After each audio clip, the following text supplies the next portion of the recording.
Many people ask me the question, why does Almighty God want us to worship Him? Is He hungry of our worship? Why does He want us to praise Him? Allahu Akbar, Allah is the greatest. Is Almighty God hungry for praises? Allah replies in the glorious Quran, in Surah Fatir, chapter number 35, verse number 15. O ye men, it is you who need Allah, and Allah is free of all wants, worthy of all praises. The Quran says in Surah Fatir, chapter 35, verse number 15, O ye men, it is you who need Allah.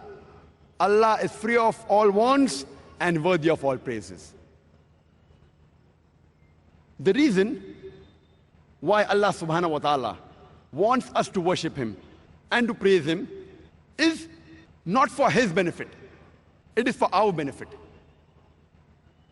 When we say Allahu Akbar, it does not make Allah great. Allah is already the greatest, irrespective whether you say Allahu Akbar or not. Allah will yet remain the greatest. It will make no difference to Allah subhanahu wa ta'ala. But the reason Allah wants us to praise Him is because He knows the human psychology. We human beings, whenever we praise someone, whenever we know someone who's great and famous, we but natural tend to follow his advice. For example, if your mother has a heart attack and you have an option, there's a layman who comes and gives you advice. Will you follow his advice or a person who you know is the best heart specialist in the world and he's willing to give you free advice? Whose advice will you take? Will you take the advice for your mother from the best heart specialist in the world or from a layman?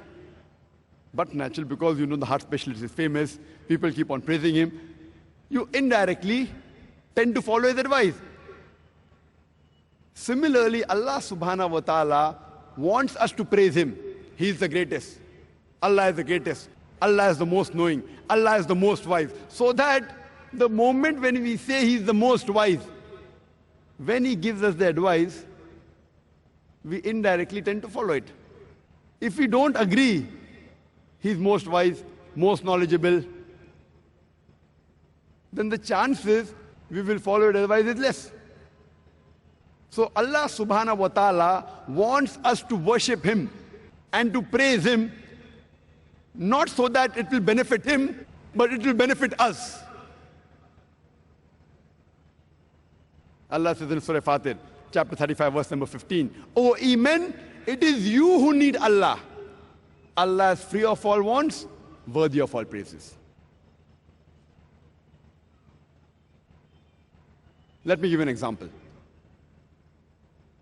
Suppose there's a couple who's married for several years and they don't have any children.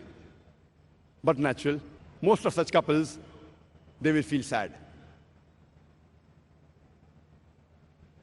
You have another couple who's married and they have a child. They bring him up with love and affection. After he reaches the age of 15 or 16, that child dies. But natural, these parents will be sad. The first group of couples who do not have any children, they'll feel sad. But the second group of parents who have children, and after they have brought them up, when they reach the teenage and when they die, they will feel more sad. Now you have a third category of parents who have children. They bring them up with love and affection. They take care of them. But when they grow and they become an adult, they don't ask about their parents. They don't take care of their parents. What would you call such kind of children? Surely you will call them inhuman, unjust, and ungrateful. All of us will agree that if your parents, they bring you up with love and affection, take care of you, give you all the facilities. Once you grow and become an adult, you don't even talk to them. You don't care about them. You don't even meet them.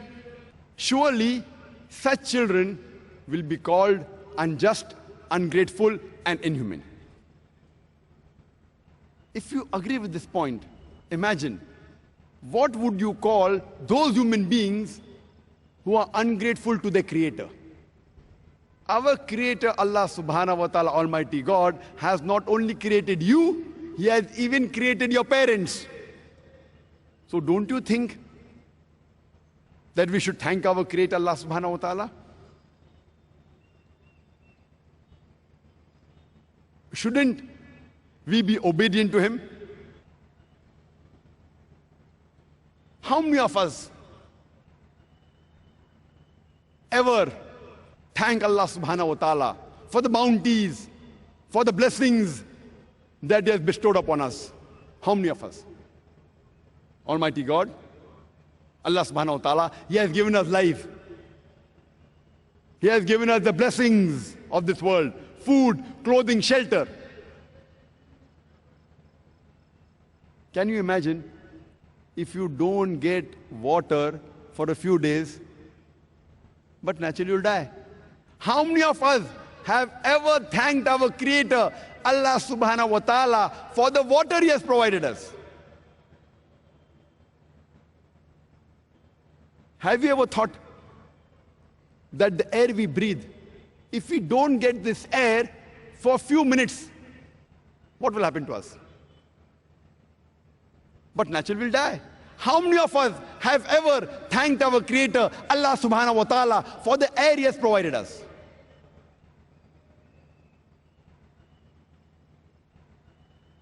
Allah says in the Quran, in Surah Ibrahim, chapter number 14, verse number 34, if you count the favors of Allah subhanahu wa ta'ala, you will not be able to number it.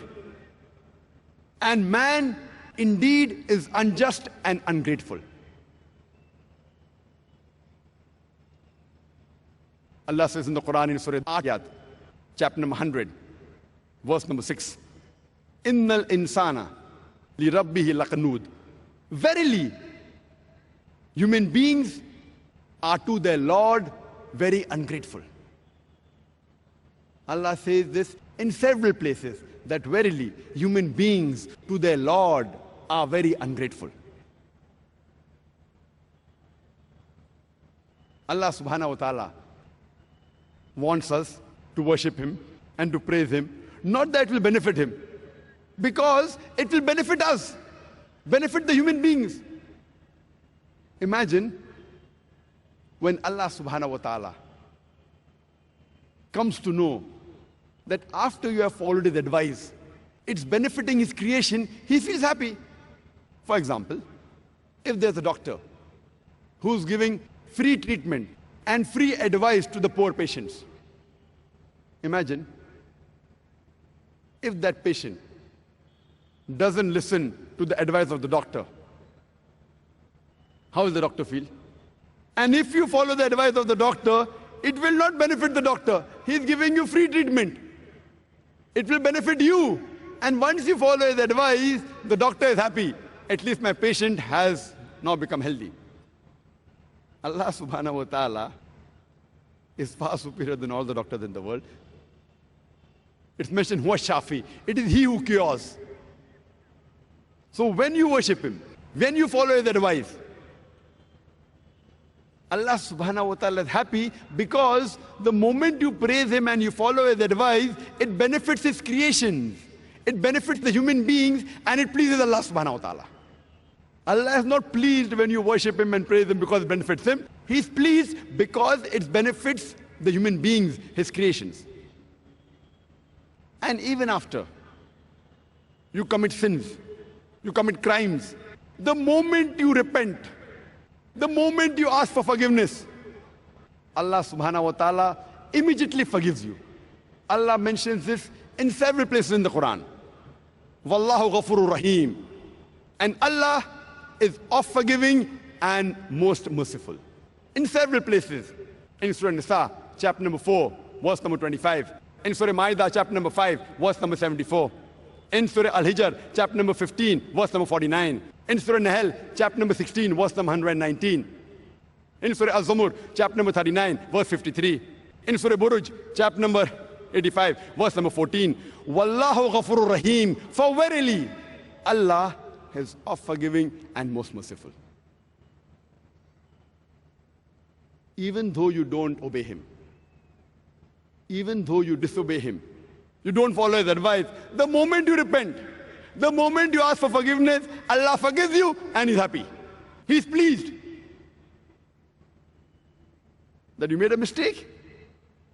These human beings are my creation, I forgive them.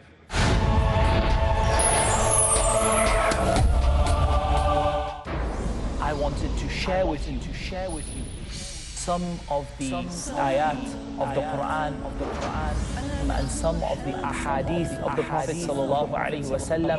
Care and affection, guidance and encouragement, dedication and vision, which give us an indication and an instruction, uplifting the horizons of the child in an Islamically sound way, as to how to be good Muslim parents. Muhammad Tim Humble. Welcome to a brand new series, 26 ways to be a good Muslim parent.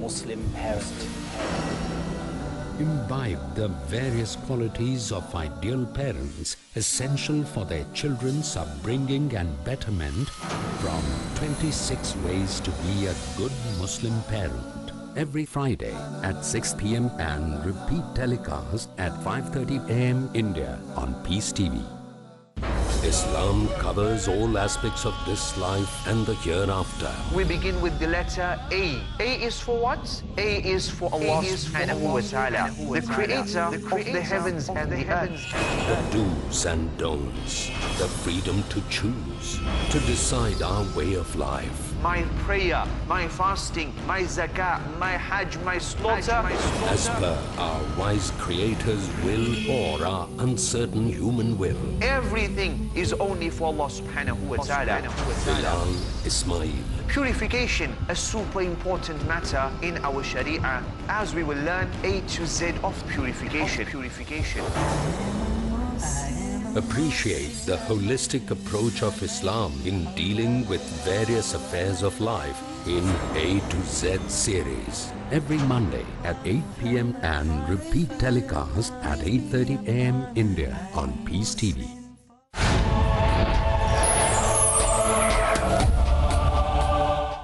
Allah says in the Quran, in Surah Nisa, chapter number 4, verse number 48. And Surah Nisa, chapter number 4, verse number 116. If Allah pleases, He will forgive any sin.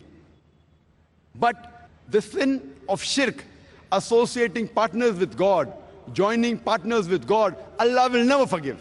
For anyone who has done shirk, associated partners with God, he has done a heinous sin. So Allah subhanahu wa ta'ala will forgive any sin if He pleases. But the sin of shirk, if you die as a mushrik, if you die associating partners with God, and before your death, if you do not repent, if you do not ask for forgiveness, Allah will never forgive you. So one greatest sin from which all humankind should abstain from, number one, is shirk.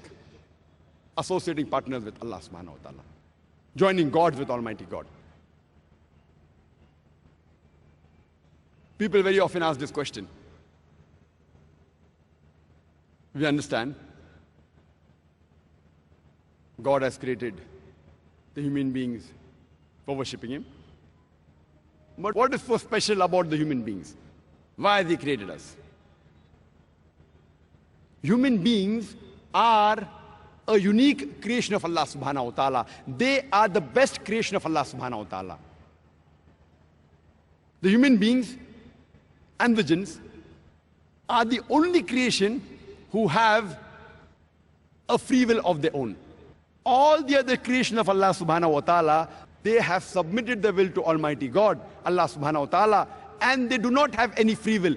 They obey Allah 100%. They have no choice. But the human beings and the jinns, they have option to either obey or to disobey Allah subhanahu wa ta'ala.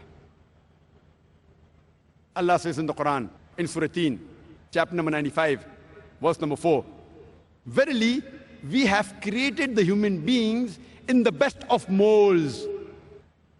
لَقَدْ خَلَقْنَا الْإِنسَانَ فِي أَحْسَنِ تَقْوِيمٍ. For verily, we have created the human beings in the best of molds. Human being is the best creation of Allah subhanahu wa ta'ala. Besides being created in the best of molds, we are unique. We have a choice of either obeying or disobeying Allah subhanahu wa ta'ala. After a free will has been given to you, and if you obey the commandments of Allah subhanahu wa ta'ala, you are superior to the angels. Because the angels, they have no free will. They obey Almighty God without a free will. So if after a free will has been given to you, and if you obey and submit your will to Almighty God, you are superior to the angels. You know, when we say, oh, this man is an angel, it has two meanings. One is, maybe it's an insult, because human beings are superior to angels. But it means that you are a human being after free will is given to you, but you are obeying the laws of God like an angel, so it makes you superior. A human being who's obeying like the angel, so then it makes you superior. But if you disobey Allah subhanahu wa ta'ala, if you go against His commandments, then you become the brother of the devil and you become a Satan. So human beings have a choice to either obey the commandments of Allah subhanahu wa ta'ala and to become superior than the angels, or to disobey Him and become like the Satan. The choice is yours.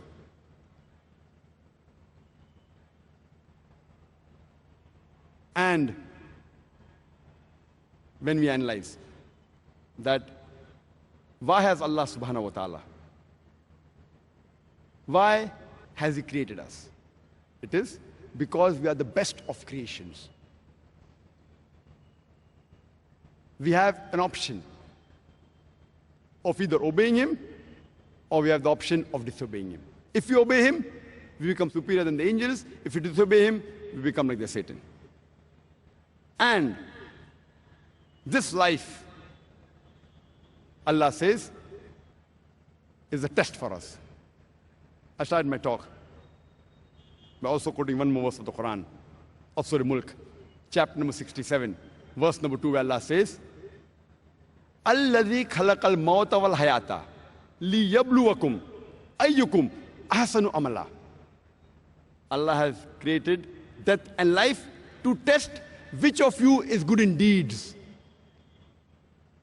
Allah has created death and life to test which of the human beings are good in deeds. So this life is a test for the hereafter. Allah says in the Quran, in Surah Al-Imran, chapter number 3, verse number 185, Kullu nafsin zaikatul maut. Every soul shall have a taste of death. Your final recompense will be on the day of judgment. And whosoever has been saved from the fire and has entered the garden of paradise, he has achieved the objectives of this world. For verily, this life is goods of chattels and deception. Allah says in the Quran, in Surah Baqarah, chapter number 2, verse number 155, be sure we shall test you with something of fear or hunger, or loss in goods or lives, or the fruits of your toils, and give glad tidings to those who patiently persevere.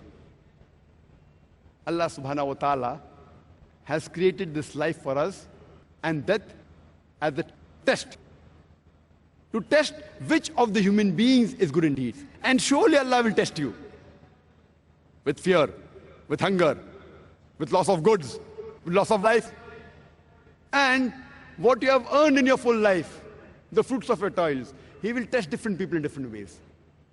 Allah says in the Quran that Allah subhanahu wa ta'ala bestows His sustenance more freely on some of the human beings as compared to others. Allah says in the Quran in Surah An'am chapter number 6 verse number 165 that He has raised some of the human beings in higher ranks above others, and He has bestowed gifts on some of them so that He will test them. So if Allah raises you in ranks and gives gifts to you, bestows bounties on you, be prepared. Allah is testing you. Allah says in the Quran, in Surah Anfal, chapter number 8, verse number 28, that your wealth and your children, they are a test for you. The wealth that Almighty God has given you, the children that Almighty God has given you, they are a test for you. Allah says in Surah Munafiqun, chapter number 63, verse number 9, let not the love of your wealth and children take you away from the remembrance of Allah subhanahu wa ta'ala. Allah says in the Quran, in Surah Ankabut, chapter number 29, verse number 2, do not think just by saying you believe, Allah will let you go and Allah will not test you. So just by saying, I am a Muslim, I am a believer, I am a mu'min, Allah says in the Quran, don't think that Allah will not test you. Allah will surely test you. And only if you pass in the test, will you get paradise. Just by saying, I am a Muslim, I am Muhammad, I am Zakir, I am Abdullah, will not take you to Jannah. Allah will surely test you. And if you pass in the test, then inshallah go to Jannah. What are the criteria for a person to go to paradise, for a person to attain Jannah? And the answer to this question is given in Surah Al-Asr, chapter number 103, verse number 1 to 3, where Allah says, Wal Asr, Innal insana lafi khusr, illa allazina amanu, wa amilu salihati, wa tawasaw bil haqqi wa tawasaw bis sabr. By the token of time, man is verily in a state of loss, except those who have faith, those who do righteous deeds, those who exhort people to truth, and those who exhort people to patience and perseverance. For a person to attain P3, he has to do P4. P3 is, first P is the pleasure of Allah. To attain the pleasure of Allah, peace in this world, and paradise in the hereafter, to attain these 3 P, you have to do 4 Ps. The first P is the purity of faith. Second P is piety, righteous deeds. Third P is propagation, inviting people to truth. And the fourth P is patience and perseverance. Invite people to patience and perseverance. For any human being to attain the pleasure of Allah and peace in this world and paradise in the hereafter, he should have iman, that is purity of faith. He should have amal-e-salihat, righteous deeds, piety. He should have watawasaw bil haqq. He should do watawasaw bil haqq, invite people to the truth, that is do propagation. And watawasaw bis sabr, invite people to patience and perseverance. To attain 3 Ps, you should follow the 4 Ps.